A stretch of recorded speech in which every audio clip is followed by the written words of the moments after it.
She didn't flinch when the laughter started, not when the wineglass slipped in her hand from the shock, not even when their mother chuckled and patted her knee like she was 5 years old again. The joke, thinly veiled, cruelly delivered, was timed perfectly between the clink of forks and the clatter of dessert spoons. Everyone laughed, everyone except her.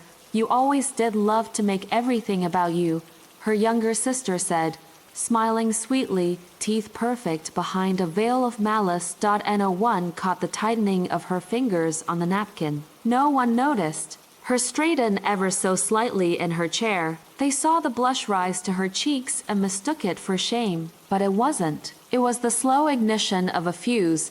She smiled too, just a little. The kind of smile people forget about a second later. Then she went quiet, not the kind of silence that asks to be noticed, but the kind that listens, watches, records. They finished the meal. The wine kept flowing. She laughed at the right times, nodded when needed, but inside her mind, something shifted, something dangerous, calculating, and patient. She was no longer part of the joke. She became the observer. Over the following weeks, she watched, not just her sister, everyone. Her mother's little favoritism games, her father's dismissive shrugs, the way her achievements were forgotten, twisted, or downplayed. It had always been like that, hadn't it? But now, she didn't blink it away. She wrote it down, in her mind, every snide remark, every dismissive gesture, every moment when the room turned just slightly colder after she entered, and her sister, in her flawless makeup and curated confidence, played right into it, posting, performing, pretending, always needing the world's applause, needing an audience. That would be her downfall. The puzzle began to form as she replayed moments with new eyes. The time her promotion email mysteriously bounced to the family spam folder, the missing invitations, the family friend who suddenly stopped calling. It wasn't just that dinner table joke. It was years of smiling sabotage. She didn't rage. She didn't cry. She started a folder on her phone, something inconspicuous. Notes disguised as to-do lists. Screenshots that looked like recipes. A network of digital whispers no one knew she heard. One night, deep in a scroll through her sister's social media, something clicked. A deleted comment caught in a notification preview. An old post from a mutual friend, now archived. And suddenly, she saw the string of manipulations, her sister pitting people against her, always wearing the mask of playful teasing. Her memory sharpened. She recalled a college friend who drifted, a mentor who pulled away, each one connected to something her sister said, something planted quietly in their ears. She started digging.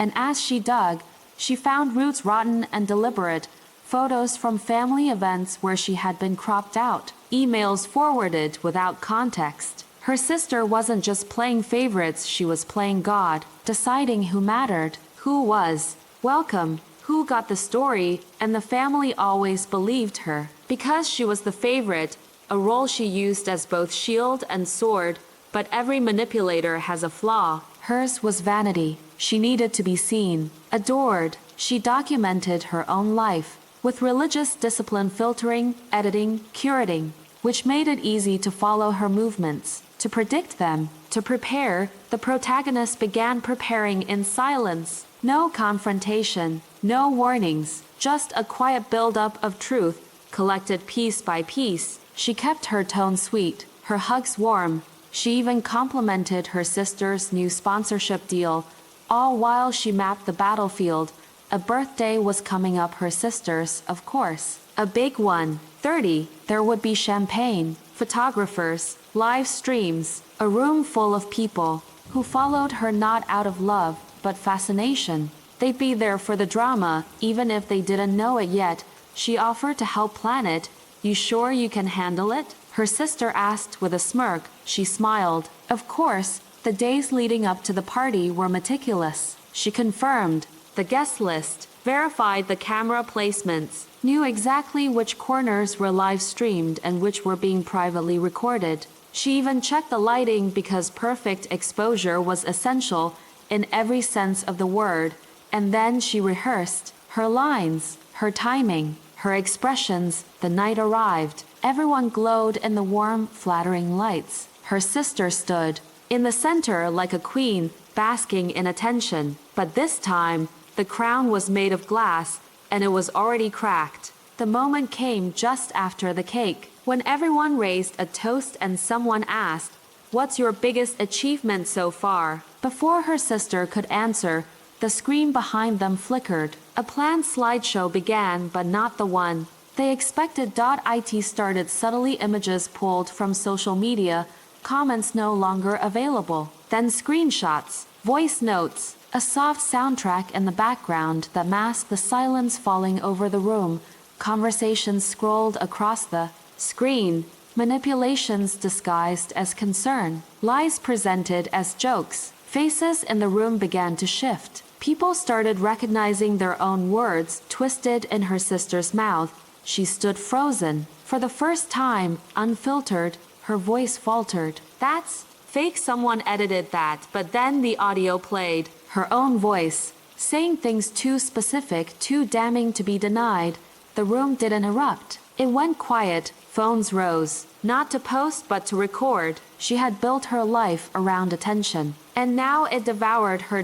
No one came to her defense. Not even their mother. They all just watched. The protagonist stood off to the side, not gloating, not smug, just still. Her sister met her gaze, and for the first time in years, didn't look away. After the guests left, no one said goodbye. The party ended in fragments. Leftover champagne, cold cake, a shattered image. Her sister disappeared from social media for weeks. Lost brand deals, lost friends, and worst of all, lost the illusion.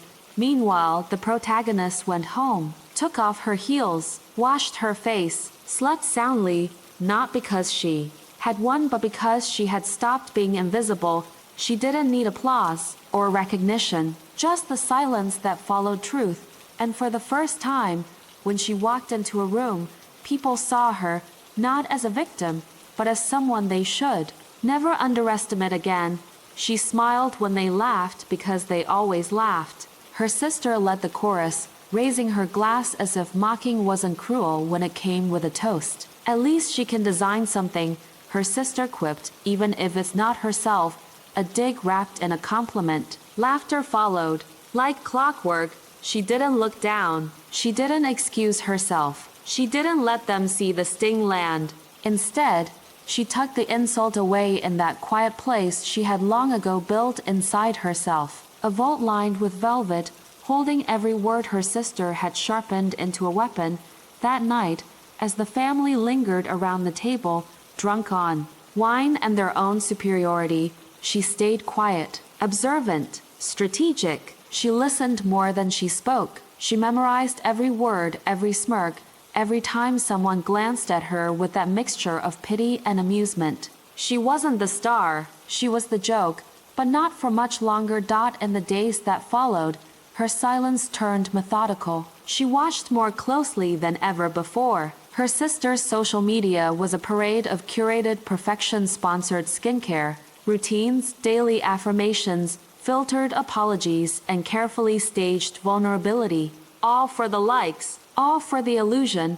What no one else saw was the control behind the glow. Her sister weaponized visibility. In every photo, she edited not just her jawline but the truth. And in every behind-the-scenes moment she shared with family, she made sure to dim someone else's light, usually hers. The realization came slowly, then all at once. It wasn't just rivalry, it was systematic. Her sister needed a foil, and she had willingly played the quiet, awkward sibling who made her look better by comparison.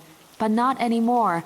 The final nudge came wrapped in glitter and lies. A new TV makeover project her sister had pitched and sold to a mid-tier network. A show where the glamorous would rescue the forgotten. Guess who she cast as the pilot episode's deserving subject?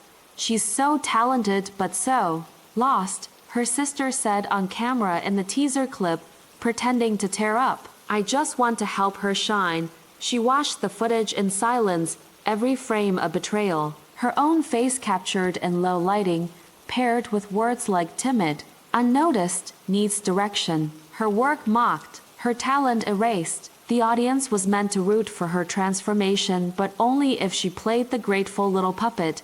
The makeover wasn't the gift, it was the script, and she was supposed to play the role of the girl who needed saving. So she smiled again and said yes. Her sister thought it was triumph. She thought she had finally pulled her onto her stage, under her light, beneath her thumb. But what she didn't know was that the designer had been watching and planning, and now she would get the starring role she deserved, just not the one her sister had written. Every interview was recorded, every outfit fitting, every production meeting, every backhanded compliment and performative hug. She smiled, nodded, and listened, all while noting each falsehood. Each moment her sister turned sincerity into content. Privately, she started stitching something new, a garment her sister believed was part of the finale look. She chose the fabric carefully, ethically sourced, custom-dyed silk that shimmered under lights. She made sure it was flawless. Every seam was hidden, every cut exact. But the real design lay in the lining. It was a confession woven in thread. Her sister handed her the key when she asked for help designing the final runway outfit for the makeover's reveal episode. She was flippant, careless. Make her look beautiful, she told the production crew. Make her cry. Instead, she designed something beautiful, yes, but not for herself. The day of the shoot arrived like a reckoning. Her sister stood before the mirror, draped in couture that whispered elegance, unaware of what lay beneath. She twirled for the camera, beaming. This is the moment she becomes who she was always meant to be, she said to the director, eyes gleaming with false sisterly pride. Then the music began. The live taping rolled. Her sister stepped out under the lights, the cameras capturing every angle. Applause echoed in the studio. But as she reached the runway's end, the lights shifted. The lining of the gown shimmered, then revealed subtle messages stitched into the hem, caught by the camera's high definition. Truths, quotes, screenshots, words taken from her sister's own messages, manipulations disguised as care.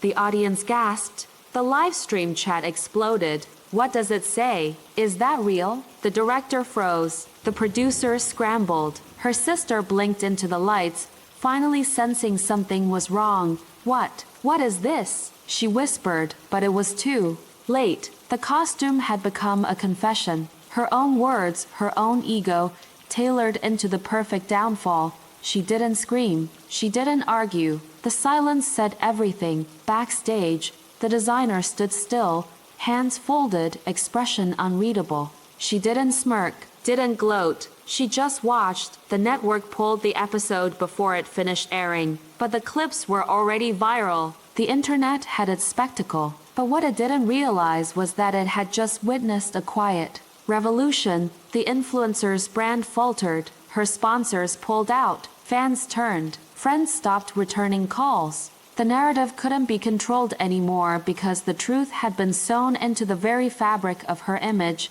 and the sister she used to mock. She didn't say a word. She let the silence speak for her.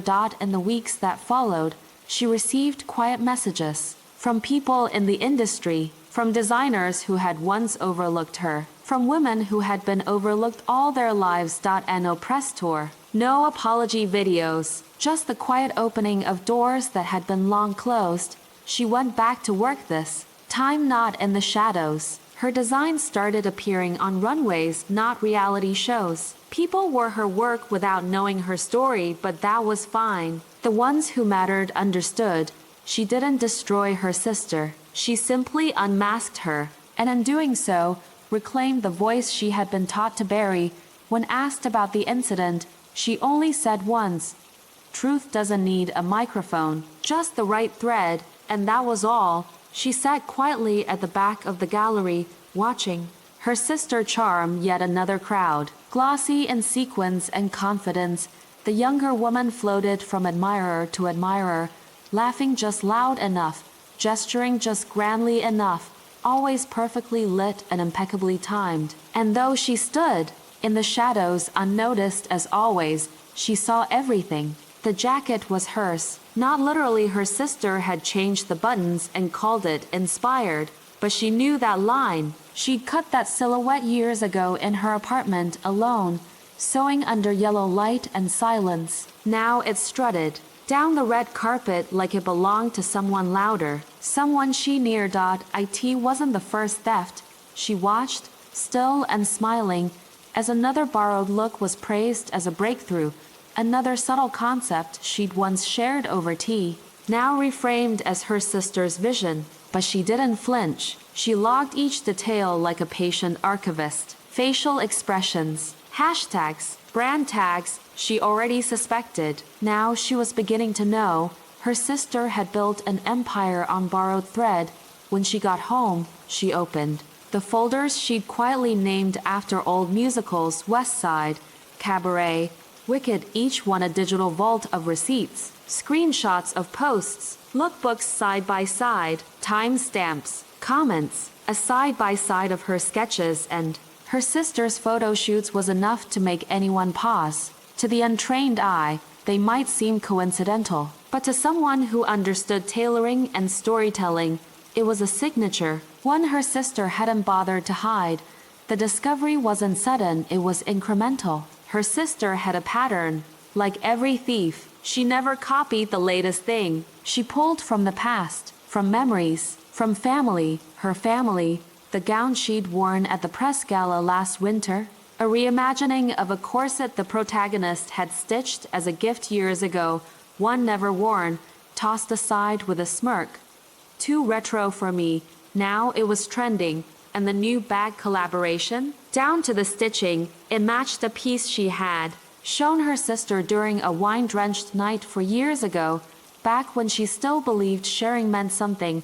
She stopped asking why. She stopped hoping for credit. She just kept watching. The more she watched, the deeper the web became. Her sister was careful, but not smart. She left behind traces in every caption, every whispered "I thought of this last week," every story where she hinted at her inner genius. Behind the screens and filters, the truth was visible to anyone willing to look close enough.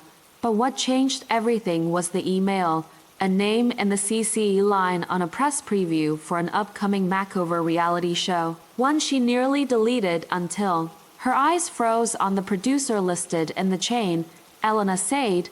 They'd shared a costume closet once. Backstage, under broken lighting and duct-taped shoes, swapping safety pins and gossip. That was before her sister became her sister, before fame required sacrifice and silence. Elena didn't just remember her, she adored her, and Elena owed her. They spoke once, just once, a brief coffee under assumed names, no promises made. But when the show subject was announced, a new season focused on transforming forgotten women into fashion-forward stars, and her sister volunteered a name. With a sweet little smirk, everything fell into place. The protagonist didn't protest. She nodded, said, "Sure, why not?" She played her part beautifully. In weeks, the tabloids were flooded with candid photos of her looking disheveled, lost, out of step with time, unflattering angles, mismatched clothing, her hair in a frizz, every image carefully staged by her and a willing photographer friend. They even got a quote from a fictional stylist calling her a fashion tragedy waiting for rescue. The internet buzzed. Her sister's PR team was ecstatic. The pitch was perfect. A family makeover, drenched in drama and redemption. The dowdy older sibling finally saved by the stylish young star. The influencer who poured love into her sister, even when she didn't know how to accept it. Her sister had no idea the story was being written by someone else entirely.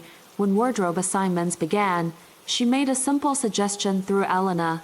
Let an anonymous designer dress the subject for the final reveal. Something poetic. Her sister agreed immediately. Let it be someone who really understands transformation. And so she sewed, not just clothes. She sewed messages, meaning, memory. She built silhouettes from the things her sister never saw: quiet resilience, elegant restraint, the power of not being seen. The core piece of the final collection was a gown. She didn't name it, didn't need to. But the moment her sister unboxed it during the fitting, she froze. "This seems familiar," she said. "Classic cut." The stylist shrugged. "Apparently it's based on something personal." Her sister stared at the neckline. She remembered. She had worn this shape once briefly. Years ago, a prototype dress she'd dismissed as too subtle. She hadn't liked how it made her feel something, but the cameras were rolling. The show needed tears, so she slipped it on. Meanwhile, the designer stayed silent. The filming date neared. Her sister posted cryptic captions. "Family is complicated, but fashion heals. Wait till you see what I've done for her." Each photo showed her glowing. Every post reeked of triumph. But beneath the pixels, the storm was tightening. Every garment in the makeover lineup had been laced with symbolic detail. High necklines mimicked the restrictive silences their parents once imposed. A blazer mirrored a sketch she had drawn and left in her sister's old apartment, now rebranded as New Age empowerment wear. And the final gown, the one that would go viral, the one worn in front of a live audience, was built not just to stun. It was built to reveal, because beneath the seams, stitched in invisible thread only visible under certain lighting, was a signature. Her signature. The cameras would catch it. The audience wouldn't notice at first, but editors would, bloggers would, fashion sleuths would. They would trace the design back. They would find her name, not as the subject, but as the creator, and her sister would stand in front of the world wearing a lie she couldn't explain. She kept sewing, one thread at a time, not for beauty, not even for justice, but for silence to end. And when it did, her sister would still be speaking, smiling, explaining, trying to own the narrative, never realizing that the story had already been sewn shut. She didn't even glance at the final rundown. Not the wardrobe summary, not the script changes, not the list of unseen edits slipped in last minute. Her name was all over the project, her face on every teaser. Control had made her reckless. She barked orders with her usual flair, brushing off the assistant's careful questions with a lazy flick of her manicured hand. Every time someone asked for approval, she dismissed it with, "I trust my team. Let's keep it authentic." That word authentic would become her undoing. Authenticity means no stylists, no rehearsals, no second takes, she'd said with a triumphant smirk. It sounded bold, empowering, groundbreaking even. She loved the idea of making her sister stumble live in front of a national audience. Raw footage, unedited reactions. What she didn't realize was that in choosing surprise, she had surrendered the only advantage she had left. Foresight. Her sister had already packed every outfit. Each piece sealed, labeled, and marked as approved by a fictional brand consultant. She never bothered to verify. The tags were real, the QR codes scanned, but they were ghost details embedded by the same hands that had once stitched for her in silence. She accepted the collection blindly, thinking it would dress up her narrative while dressing down her sister. The final dress arrived last. A black box, understated but heavy with purpose. Final reveal, handle with care, the label read. Inside lay a silhouette she had mocked 5 years ago, a design her sister had presented during a college showcase and been laughed out of the room for. Back then, she'd called it a funeral for good taste. Now, the lines were sharper, the fabric richer, the craftsmanship irrefutable. It wasn't just a dress anymore. It was judgment wrapped in silk. The makeover segment began with the usual glitter. She floated in like a queen, sympathy painted onto her face with practiced strokes. "My sister's always been invisible," she began, voice soft, eyes calculating. "But today, we'll help her shine." The audience, cued to adore her, responded with a wave of approval. And her sister sat quietly beneath it all, serene as a statue.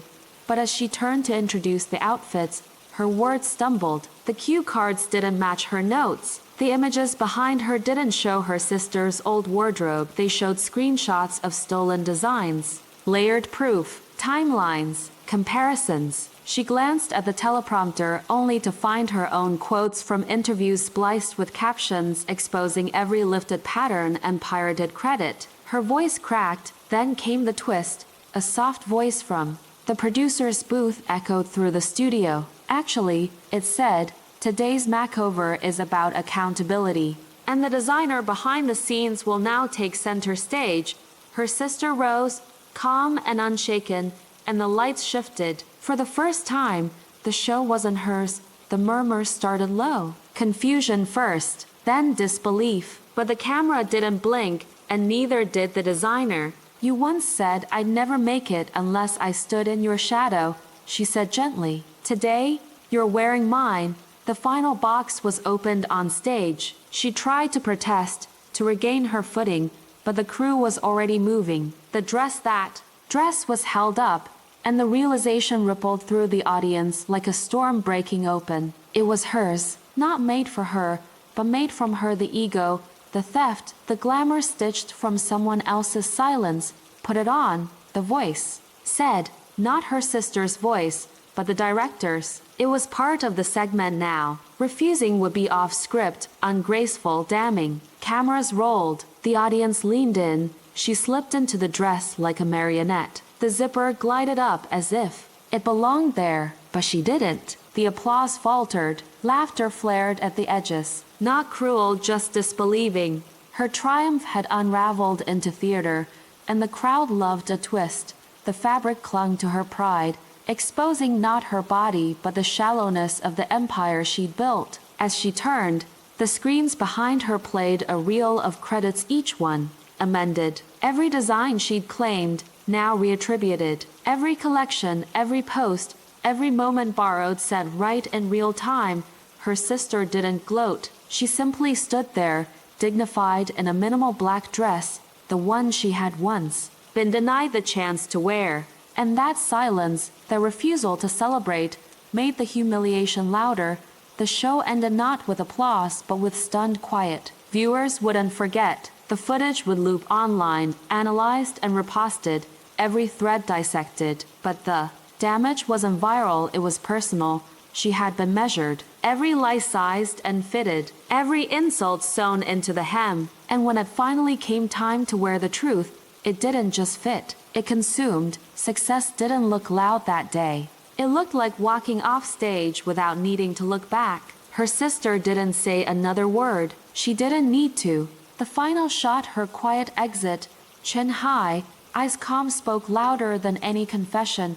Revenge wasn't about breaking someone. It was about showing them exactly who they'd been all along. And for the first time, she had no script to hide. Behind, the cameras were rolling, the studio lights harsh and unyielding. Her sister's smile was forced, eyes darting for a foothold she no longer had. Every second unspooled live across screens and feeds worldwide. But this was never about a simple makeover or a second chance. The moment had been crafted with cold intent, a carefully scripted fall masked as transformation. Her sister's arrogance was the final ingredient that tipped the balance. As the sequence unfolded, the carefully woven illusion began to unravel, leaving her exposed far beyond what she could have imagined. Yet the sister who had orchestrated this scene remained perfectly still, silent as the storm raged around her. She spoke not a single word, but her calm was louder than any outburst could be. In that silence lay a power no snide comment or viral post could match. The quiet composure stole every ounce of sympathy from the room, redirecting it away from the spectacle of humiliation and toward the unshakable dignity of the woman who had once been dismissed. Within hours, clips of the family dinner, the one cruel joke that had sparked this entire reckoning, resurfaced online. Screenshots juxtaposed the sharp insult with her sister's public undoing in real time, painting a stark picture of cause and effect that viewers couldn't ignore. The internet is a ruthless archivist, and these fragments of pain became ammunition, forcing a reevaluation of the narrative that had long favored the louder voice. Reactions flooded in swiftly and decisively. Live streams erupted with outrage and admiration. Hashtags ignited into trending storms, and the mocked dress transformed into a symbol far beyond fabric and thread. The public had chosen their champion, and the quiet sister became the unexpected. heroine. Social media thronged with TikToks and tweet threads celebrating her restraint and resolve, anointing her the silent icon of poetic revenge. She didn't need words. The world was speaking for her. The dress itself, once a weapon of ridicule, was reborn in meaning.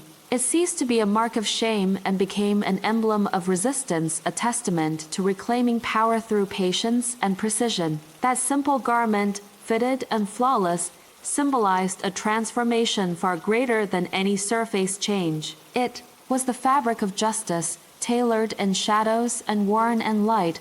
Behind the scenes, the producers approached with quiet gratitude, their respect unspoken but unmistakable. Designers who had long overlooked her now reached out with offers she had only dreamed of, opportunities her sister would never glimpse. The Quiet Sister's rise was not just a personal victory. It was an industry shift, an acknowledgement that true talent cannot remain hidden forever. Within hours, the fallout for her sister was swift and brutal. Sponsorships evaporated as brands recoiled, unwilling to associate with a tarnished image. Her social media empire cracked, then collapsed, the partnerships dissolving like smoke in wind. The carefully built facade crumbled, leaving behind only the cold remnants of greed and vanity. Watching from a distance, the protagonist's satisfaction was tempered by something more refined than triumph. She observed with the precision of a master craftswoman, each detail unfolding exactly as planned. There was no gloating, only the quiet confidence of one who had engineered justice with care and patience. Her sister stood center stage, burdened by every eye and every whispered judgment. Yet every spotlight that fell, every gasp that echoed, every threat that clung to her was a testament not to her control, but to the one who remained silent. She wore the dress, but it was the Quiet Sister who had tailored the narrative, stitching together truth and patience into a cloak of undeniable power. The final act belonged to her, and in that moment, silence became the loudest declaration of all. The moment the news broke, sponsors scrambled like moths fleeing a sudden flame. Deals once celebrated with champagne toasts were now quietly severed behind closed doors. The influencers, pristine image polished by years of calculated posts and manufactured charm, began to crack under the relentless glare of public scorn. No amount of spin or frantic damage control could hold the facade. The empire she built on borrowed fame and empty promises was crumbling, piece by piece.